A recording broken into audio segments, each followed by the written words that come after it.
Now, he captured American politics. It's true. Israel, under Netanyahu, successfully mobilized American politics for the cause of Greater Israel. This is rather shocking. It's also a very complicated story of American politics. And it's not a simple story. Of course, there were American Jews that were part of that lobby.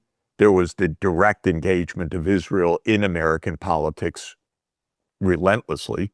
But there's also another complicated piece of Americana, which is the Christian evangelicals like Huckabee, who constitute tens of millions of voters, heavily concentrated in the Republican Party and in Trump's voter base. So they also, by biblical terms, say, well, that's Israel's. By the way, they don't say it because they love the Jews or they love Israel. They say it because they read the Bible that the condition for the second coming of Jesus Christ is Israel's control over this land. So they read it as prophecy, not as somehow a gift to the Jewish people. In fact, they think in their biblical interpretation coming from the book of Revelation, the Jews are going to die in the final struggle, or they're going to be converted, or they're going to be condemned in the final judgment.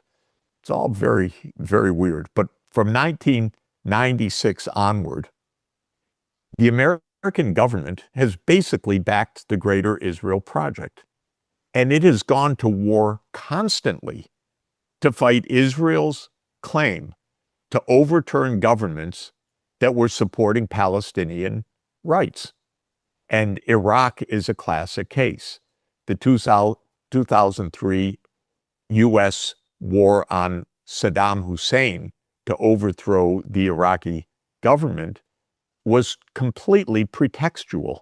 It was based on absolutely deliberate propaganda that the U.S. had to invade Iraq after 9/11 to prevent Iraq from getting, or to dismantle its weapons of mass destruction, which then were shown not to exist at all.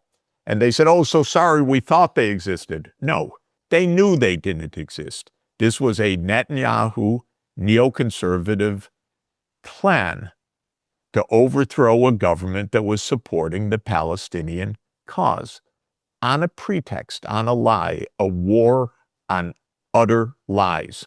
And this has gone on now for 30 years. And just about all the wars in the region, in one way or another, include the CIA and Mossad and Greater Israel as a motivation. So overthrowing Bashar al-Assad in Syria, which was a CIA operation called Operation Timber Sycamore, signed by Obama in 2012, 2013, tasking the CIA to overthrow Bashar al-Assad, was also at the behest of Greater Israel. Why? Because Assad had links with Iran, and Iran was seen as the supporter of Hamas and Hezbollah, and hence this axis of resistance, so-called, needed to be defeated by overthrowing Bashar al-Assad. That turned out to be a 15-year bloody war caused by the United States, prolonged by the United States, denied by the United States because they called it the Syrian civil war. There was nothing civil about it.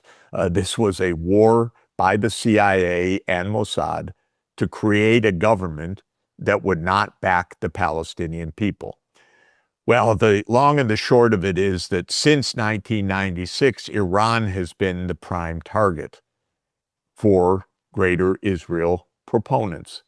And when the war, this current war, started on February 28th, 2026, when Israel and the United States attacked Iran in a completely unprovoked war of aggression, completely illegal, completely fatuous, and a failure.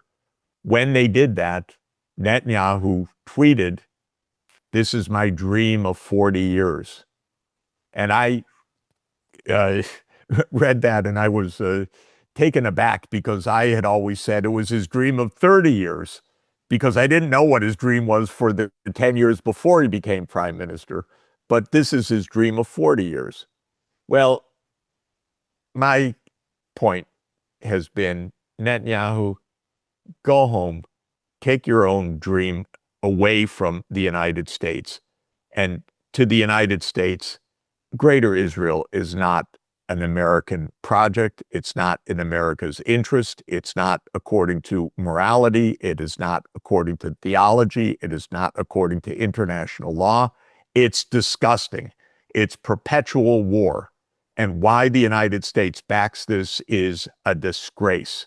It's because of lobbying and people who are not thinking straight, and big money in campaigns, and tens of millions of Protestant evangelical voters looking for the end of times, and many odd things. I live in a kind of crazy country that is able to do this. But this has been a 30-year perpetual war for something that has no justification whatsoever. So that's what Greater Israel is. Well, I was going to say, in the 1990s, though, this Greater Israel project, it had a good fighting chance. That is, it was backed by the only superpower in the world, which gave its unconditional support for this project. But since then, we've seen a multipolar world emerge. And I guess the Iran war was supposed to reverse this, restore U.S. hegemony, but also Israeli supremacy in the region. But given the defeat there now, which doesn't only change the distribution of power, but also the United States, we see more distancing itself from Israel, not by everyone, of course, but groups which didn't utter this in the open in the past. I was just wondering, as a brief question, what will be this impact then on the Greater Israel project? I mean, what are Israel's strategic options now? I sincerely hope the idea of Greater Israel is finished, period. That's my own hope. It's a disgusting idea. There are 8 million Palestinian Arabs, and there is absolutely no cause for genocide or ethnic cleansing or apartheid rule. And there needs to be a solution. 大家好，我是主播周玉琴。很多的朋友告诉我们，选择原版的太阳星全效克菲尔益生菌，它添加有羽衣甘蓝，健康再加分。而有睡眠困扰的朋友们，赶快选择蓝色包装这一款晚安加强版，绝对是更有感。每日克菲尔，时刻美好 ，Good Feel Good。请上快点购为健康下单，而且要记得输入推荐代码，有额外的折扣优惠。太阳星全效克菲尔益生菌基础版、晚安加强版，新包装改版，内容不变，抽取更方便。要吃就吃最好的。